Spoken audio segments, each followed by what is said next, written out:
Your heart is to play the music it loves. Heaven Letter number 5141.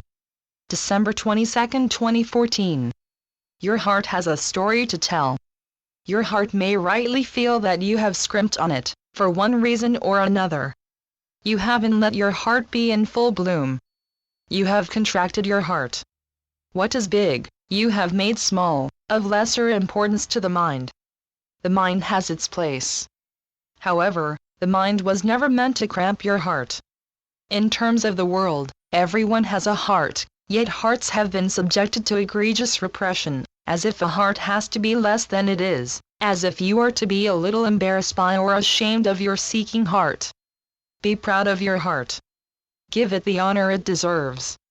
It may be true that your heart's work, which is to throb, has a large playing field.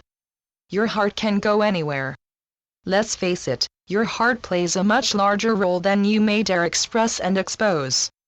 Let's right now give 3 cheers for your heart. Let your heart play the music it loves. Let your heart be a heart and not a repressed heart that can only come out on certain established conditions. Your heart is not designed to follow orders. Your heart is designed to be the leader, the initiator of your life. Your mind is not to outline your life. Oh, no, your life is to be free to follow your heart. Your heart is not meant to have an overseer. Your heart is meant to point the way. Your heart is not made to stay still. Beloveds, your heart is an eager puppy. Your heart is not meant to be put on a leash and held back. Your heart is meant to playfully discover itself and have a wonderful time. Believe it or not, your heart is meant to be happy foraging for itself. Let your heart have free rein. Your heart will find its way.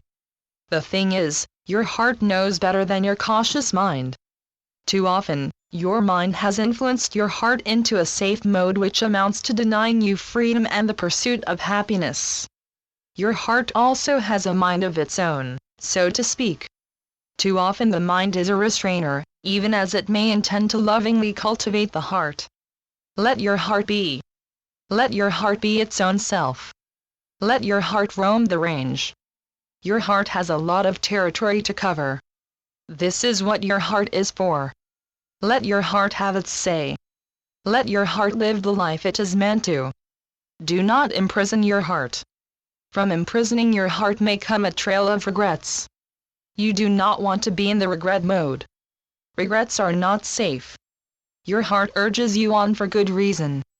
Even if following your heart doesn't work out, you followed it. You gave your heart a chance. In the long run, no matter what, you did indeed live life.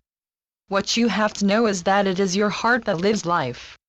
Only the heart. What the mind thinks may corral your heart.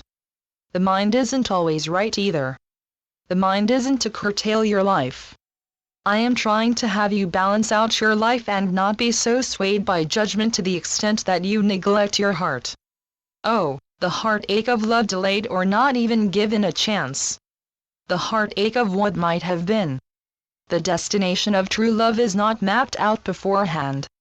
Let your heart have its say. I do not encourage you to be stupid or mindless.